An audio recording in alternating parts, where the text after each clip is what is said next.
Carolina Senator Lindsey Graham gets a challenger in 2020. Senate Majority Leader Mitch McConnell will be ready to fill any Supreme Court vacancy in 2020. Interesting. Election or no. And Justin Amash doubles down on the impeach Trump rhetoric. We got Team Rising in the House. Antjuan Seawright, Democratic strategist and former senior advisor to Hillary Clinton in South Carolina. Cassie Smedley is the Deputy Communications Director for the Republican National Committee. Antjuan and Cassie, thank you so much. Thank you. KB, what are we doing? Start with my friend from South Carolina here, Antjuan. Jamie Harrison, former South Carolina Democratic Party chairman, big name in the party. A lot of folks know him pretty well. Has jumped into the race to replace Senator Lindsey Graham. Well, hopefully replace Senator Lindsey Graham. I think we have a little bit of his announcement video. Let's take a look. If you live in South Carolina, I want to work for you. When you send me to fight for you in Washington, I'll never forget that my only superpower is your trust. I learned a long time ago, what you say matters, and character counts. I may not be a superhero, but I am a South Carolinian, and I'm ready to fight for a better future for our state and our country. How do people feel about Jamie in South Carolina, and how do they feel about Senator Graham? I mean, is there a real chance to take him out? Well, Jamie is a very well-respected voice in not only the Democratic Party, but in the state, and he's also so well-respected in Washington, D.C. I do think Jamie Harrison will be a political earthquake in Graham land, and I think that the folks in Senator Graham land understand that, and they will not take this for granted. And I think while some people see this as a real uphill battle, I've learned that in these type situations, Jamie Harrison is a person you want in battle with you because he's a known fighter. He has a track record of getting things done, and I think that Lindsey Graham will have a real problem with Jamie Harrison in a general election. Now, it's still early. There's potential for a primary challenge, but I do feel good that Jamie will be well positioned to be the Democratic nominee. Cassie, I feel like you might have a slightly different take on this. Well, setting aside that the numbers in South Carolina favor Senator Graham, it's a state that President Trump won by, I think, 14 points. Senator Graham is in the prime of his political career. I think he's more beloved than ever in his state. People like this fighter in Senator Graham. He has smartly aligned himself with the president, but in particular from his post on the Judiciary Committee on an issue that voters care about tremendously, judges. That was the #1 driving force for people who went out to vote for Donald Trump, even especially those folks who weren't the strongest Trump supporters. That's why they went. So he's got a sweet spot. I will tell you this. Conventional wisdom says, yes, South Carolina has trended Republican, but we're not living in conventional times. If you look at what happened in the 2018 midterms, if you look at what has happened since Donald Trump has taken office, he's been a disaster for the overall long-term political bill of health of your party. And so you can't bang this out on the notion of what happened before will happen again. And again, I don't think we've had a candidate like a Jamie Harrison type to take on Lindsey Graham. So I think this will be a real challenge, and I pray and hope that you all take it for granted. Lindsey Graham, I mean, he is a different kind of, I mean, he has shored up his base in South Carolina. Absolutely. That is certainly true. I mean, he has jumped all up board the Trump train, one of his top cheerleaders at this point. How have, outside of the Republican base, how have voters in South Carolina responded to that? Well, I think it's yet to be determined. I don't think Lindsey, to this point, has been tested in this new Lindsey Graham that somehow or another most of us in South Carolina do not know or do not understand. However, I do think a Jamie Harrison type candidate can pull away, I think, independent thinkers, independent voters, and those people who are not playing footsie or cuddling with the president, or the idea of Lindsey cuddling, playing footsie with President Cassie, Trump. I want to zoom out from South Carolina in particular. If we can put, there's a lot of Senate seats up this year that are currently Republican held. We've got the map on the board. However, still a very challenging map for Democrats to really make up much ground, even though Republicans are defending so many seats. You see all the red ones there are ones that Republicans are defending. I mean, from your view, if you're putting on your sort of strategic hat, where do you think the weak spots are for Republicans? Well, I put it a different way. The map looks good for Republicans, but one of the reasons it looks good is because Donald Trump did did so well in states where Republicans or a Republican presidential candidate hasn't done as well in a long time. So that gives us a better map than even we expected. We knew 2018 was going to be a good Senate map. We knew 2020 would be a pretty good one. It's better than expected because Donald Trump has done so well in some of these. So a few things. I think the 2018 midterms changed the game because there are places where Donald Trump was successful in 16 where you all were not successful in 18. So you have that. And then if you look at the battleground places, in my opinion, like North Carolina, you have a Senate seat there. If you look at what could happen in a place like Arizona, there are some places where I think Democrats have a strong chance of picking up seats. And what really matters is who we nominate at the top of the ticket. If we nominate a person at the top of the ticket who can, one, bring our party together, two, campaign in places and talk to voters that Donald Trump was successful in 16, bring back out voters who came to the Democratic side in 18, then we're going to be well positioned to maintain the Congress, pick up some Senate seats, pick up some governor's races, and pick up some state legislative seats. These are big ifs. These are really big ifs. Very true. So Justin Amash, he had a town hall yesterday. He said some things about the president. Let's hear what he said. And he got a hand clap. I'm confident that if you read Volume 2, you will be appalled at much of the conduct. And I was appalled. To me, the conduct was obviously impeachable. So then the question is, do you then move forward with impeachment proceedings? In the Mueller report, he asked the White House counsel to create a false record. Things like that to basically mislead people about a statement he had made. Things like that, to me, reflect incredible dishonesty and really harm the office of the presidency.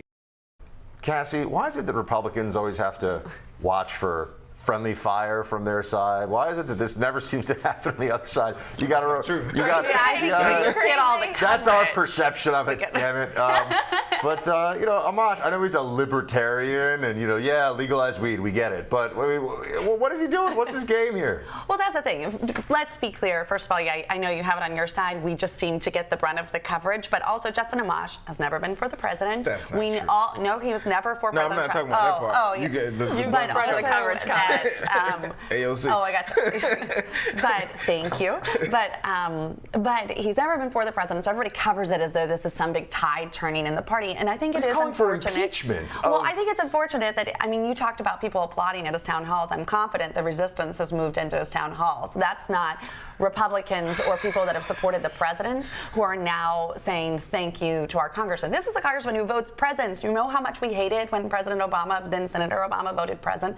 This is a guy who's There were all kinds of things y'all hated under Obama that suddenly seemed not to be a problem. This is a very frustrating representative to his constituents, to his district, to Michigan. It's unfortunate that he has again taken this opportunity. The part that you're pressing the ignore button on this morning is the fact that he read the redacted version of that report and has based his comments and his posture on what he read and saw. Many others. However, he has courage. He is a true patriot. He is the one that I think. He's the true patriot. I think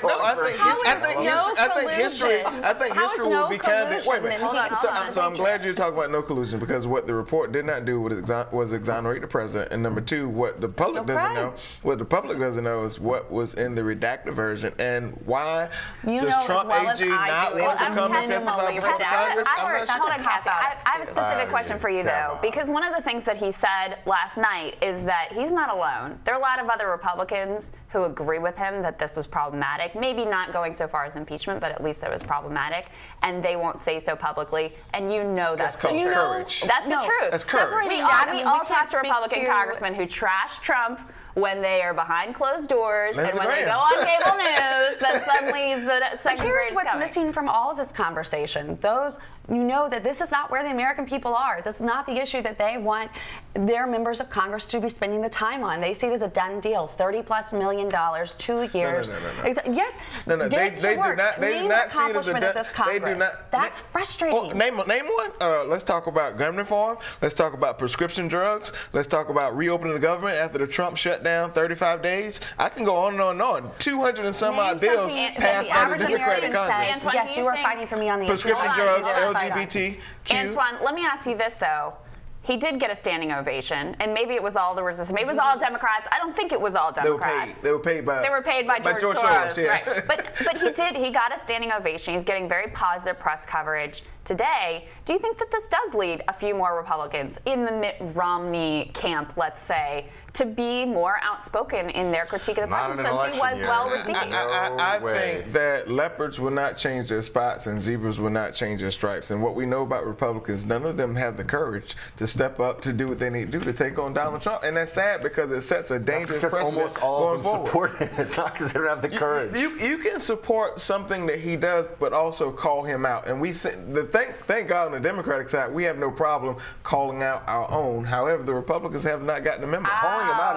This guy's not calling him out on a policy issue. He's calling for the president to be impeached. He read the Mueller report. Like a lunatic. He read the redacted version of the report that, you gotta stop that this you and I with both this redacted thing. It's grand jury information. You and I both know that the way that report was written, if you read it, there are things in there that I think the special prosecutor gave an alley-oop to the Congress on a 7-foot rim for them to slam dunk. He was waiting on them to do their job. Every person who has any legal education whatsoever will tell you that what Mueller did there was bizarre and politicized. We got to talk about. Every single You person. mean the AG not showing up and not talking about it? The decision for a prosecutor to not make a decision was utterly and completely indefensible, and not a single person who knows the law disagrees with that. 7-foot rim, alley-oop. Yeah. That's not the way it's supposed to be. All right, so we also have to talk about Senator McConnell of the great Commonwealth of Kentucky, where I used to live.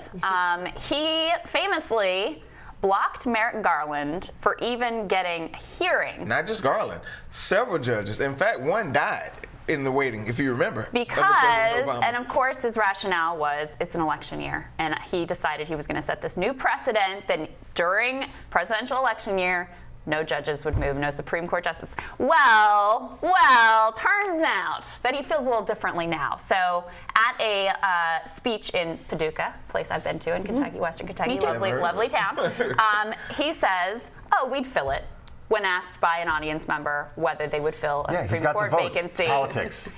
This is rank hypocrisy. First of all, that was not an unprecedented move when he said we're not holding the election. Even Joe Biden was in favor of that previously when he was in the Senate. Secondly, also not unprecedented that he would say, we would fill it. I think it's been since Grover Cleveland that you've had when the Senate was held by the same party that held the White House. Oh, this is some tap dancing here. This is incredible. Laying out the history. Bucket's right. It is politics. But he tried to pretend that this was some other thing last time, and now he's just like, no, we got to do what we're going to do. You mess with Cocaine Mitch at your peril. That's really the takeaway here. While she's doing the Tootsie Roll and the butterfly around the issue, let's be really frank. Let's be frank about this. The bottom line is this is wrong. It is not right. And this is a lesson for Democrats, because the power will shift again. When we have the power again, we should ram and jam everything we need to, because if this is the game they're going to play, we should play the same game. Ram and I jam. remember By the way, high school dances where people actually did the Tootsie Roll. Indeed. Did By you the do way, the butterflies? The main question. Merrick Garland, now at the court where many of the Trump appeals on subpoenas and turning over financial records, et cetera, have to go through. So karma is a thing. Yeah. So there you go. That'll be fine. Also, Mitch on the ballot this cycle, so you never know.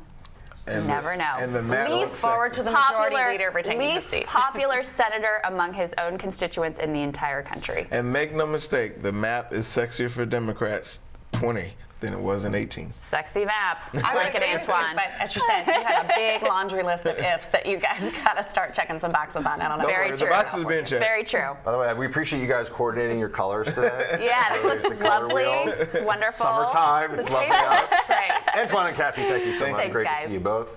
Coming up, there is a long line on the mountain. We will tell you which mountain and why. And finally, a result, long awaited, for the Name of the Year contest.